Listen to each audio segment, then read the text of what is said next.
Hello, good morning sa inyong lahat. Araw po ngayon ng Sabado. At sa araw po ngayon, meron akong ginagawang medalyon na galing po ito sa Saint Benedict at nilalagyan ko po ito ng mga mutya sa loob upang ito ay lalong lumakas sa kanyang kapangyarihan. Ito'y isang medalyon ng Saint Benedict at yung loob sa kanya ay nilalagyan natin ng mga mutya para ito ay ating magamit sa paglalakad at proteksyon sa ating katawan, at hindi lang po proteksyon at may halong swerte. Ibig sabihin po ay pangkalahatan na po yung gamit natin na Saint Benedict. Ipapakita ko sa inyo kung paano siya gagawin at ipapakita ko rin sa inyo kung ano ang nilalagay ko dito sa loob ng medalyon. Ito po, Saint Benedict po yan. Ayan, Saint Benedict. Ito yung harapan at ito rin ang likuran. Ayan. Tapos lagyan po natin ito ng mutya para gagawin nating anting-anting o pampaswerte na pangkalahatan. Ayan. Ito po ang mga mutya na iba't ibang klase. Ito po ay mutya na kristal. At ito ang mga mutya na galing sa mga prutas. Ayan. Ito ay sa tubig. Tapos ito rin ang sa bigas, sa munggos, at sa aluhipan, at sa trabungko ng apoy, at mayroon ding trabungko ng ahas. Ayan. Ayan, ilagay natin. Ayan. Para ito ay ating lagyan ng epoxy o pandikit. Kung hindi kasya, bawasan natin, palitan natin ng ibang mutya para hanggang kasya lang ito. Kukunin natin yung mutya sa ahas. Kunin natin. Hindi pa rin kasya, kukunin natin yung mutya sa lamigas. Ayan. O, ito kasya na, pero lagyan natin ng maliliit na mga mutya. Ito ay sa munggos, maliliit lang ating lagay. Tapos sa apoy, may sa apoy na pala. At sa tubig, ito may tubig pa. Sa tubig, sa lupa, mayroon din sa lupa nito. Sa lupa. O, ito sa lupa. Ayan. Kumpleto yung ating gamit na panglagay sa loob ng ating Saint Benedict. Ayan. Tapos ilagay natin yung takip. Ayan.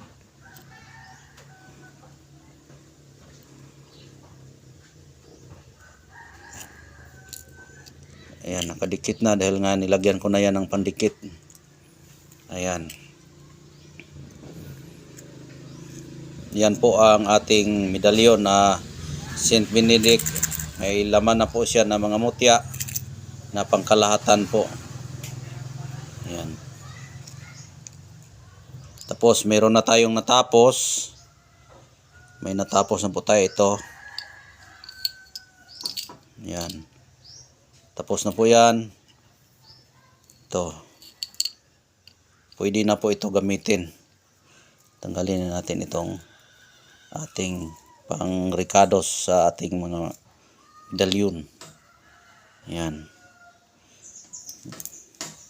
Ayan po yung natapos natin. Ayan. Sa umorder po ay yan po ang ating ready to gamit na po siya.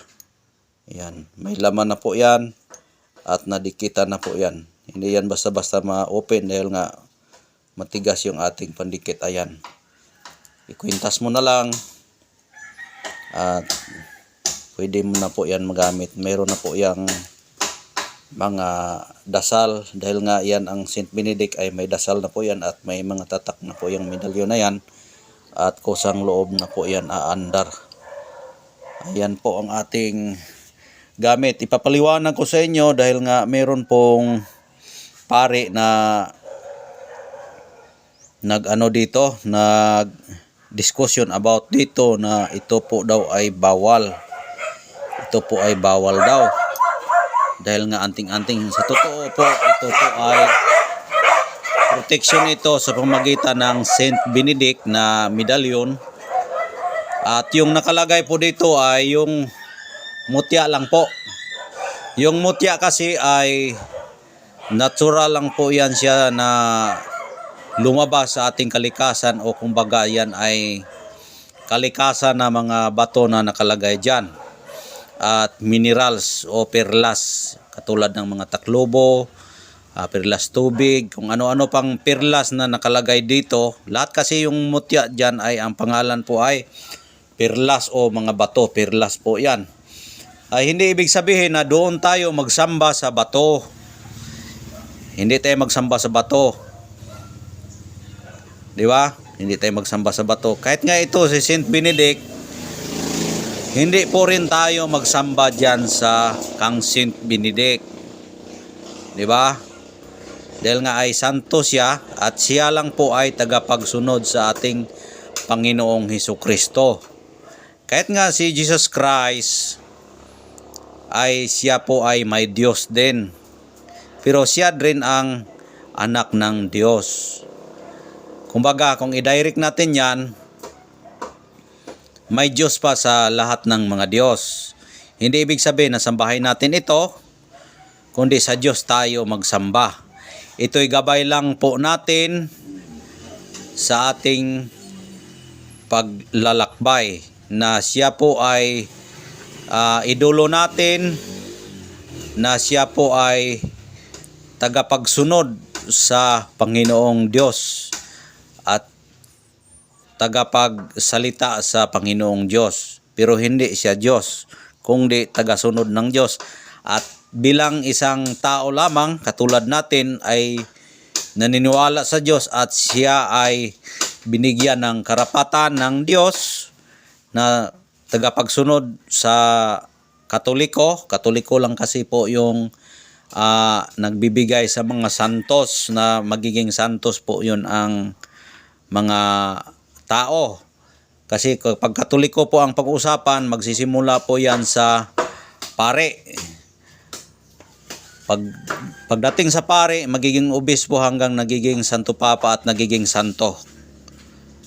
Kung sisimula natin yan, maraming mga santo na simula pa sa buhay pa yung katawan ni Jesus Christ. Meron siyang 12 disciple na tagapagsunod ni Jesus Christ. At nung namatay na si Jesus Christ, at pagkamatay niya ay nabuhay siya at lumabas siya dahil sa kanyang kapangyarihan. At yung kapangyarihan na po yun ay galing po yun sa Diyos. Galing sa Diyos yun. At yung tagasunod, siya rin ang tumutulong na ipaalam sa mga tao na may Diyos na nagkatawang tao at may Diyos na tinatawag na Ama. Yung tagapaggawa sa lahat ng mga nilalang. Katulad ng lahat ng ating nakikita dito sa ibabaw ng mundo ay Diyos po yan ang gumawa.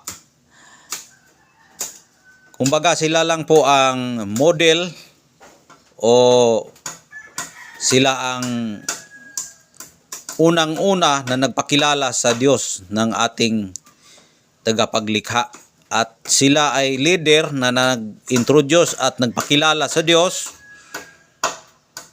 na may Diyos. Kaya sila ay binigyan ng karapatan na makipagkausap sa Espiritu, na nagpapaalam sa kanila na ipakilala ang katawang tao ni Jesus Christ na may Diyos. At ibig sabihin si Jesus Christ po ay, kumbaga kung sa ibang pinakamataas-taas talaga, Kung tanggalin natin yung katawan, Diyos na lang, at tanggalin natin yung nagpakilala, ay wala na. Pero kung isabay natin yung nagpakilala sa mga Diyos, ay isa lang po yan, ay si Jesus Christ po ang nagpakilala na may Diyos at nagpalikha at nagkatawang tao. At siya rin ang unang-unang relihiyon na nagpakilala o grupo sa buong mundo na nagpakilala sa Diyos. At unang tinatawag na grupo o fraternity, yung tinatawag na Alpha and Omega. Kumbaga, kung walang ibang tao, kumbaga kayo lang po sa bahay, walang tao at walang iba talaga. Imagine nyo na lang na walang tao, kayo lang. Imagine nyo na walang ibang tao, na kayo lang ang tao sa mundo at marami kang anak. Tapos nagpakilala ka na may Diyos at nagkalista po yan hanggang dumami yung iyong mga anak. Ikaw ang nagpakilala sa Diyos. At yun namang hindi nakakaalam, katulad ng dumami na tayo ngayon, ay hindi natin makakalimutan yung nagpakilala sa Diyos. Kaya gantimpala natin, nakilala natin yung ipinanganak sa kay Birheng Maria, at walang iba kung Jesus Christ ang nagpakilala, at siya ay nagiging anak sa Espiritu na nagkatawang tao. Kaya kung ano man ang inyong nakikita dito sa mga medalyon o sa mga santos na mga medalyon, hindi po ito Diyos. At ito ay gabay natin sa paniniwala natin na may Diyos. At sila po ay model at sila ay unang mga founder na nagpakilala sa Diyos. Kaya ito po ay gabay lang natin sa ating katawan. Ang laman po nito ay hindi anting-anting, kundi ang laman po nito ay mutya o perlas o pearls sa English, o tinatawag na mineral sa kalikasan. Ito ay isang idol natin na may Diyos. Idol natin, hindi ito Diyos, no? Idol natin na siya ang nagpakilala sa Diyos at pagiging santo siya. Pero hindi siya Diyos, no? Huwag niyong ilagay sa inyong isip na yan ay Diyos na. Dahil sa sinasabi ko kanina ay may Diyos pa sa lahat ng mga Diyos. Ito ay gabay lang po natin, at siya ay idol po natin, itong tagapagsunod at nagiging founder po sa ating relihiyong nagpakilala sa Panginoon. Ayan po, sa naniwala lang po dito, na ang nakalagay dito ay mga perlas. Sa naniwala ay mas mabuti. Yung hindi naniwala ay hindi natin pilitin. Ayan po ang ating tagapagsunod sa Diyos na ginagalang natin at ikwintas natin para mapalapit tayo sa ating Panginoon, dahil nga sila ang nakakaalam sa pagsamba sa ating Panginoon. Ayan lang po ang aking masasabi at ang aking maabot sa aking isip. At maraming salamat sa inyong panonood. At God bless po sa inyong lahat. At kung gusto niyong ganito na mga gamit, available po tayo. Meron tayong bagong kasa na mga gamit na pang proteksyon. Ayan po, maraming salamat. God bless po sa inyong lahat.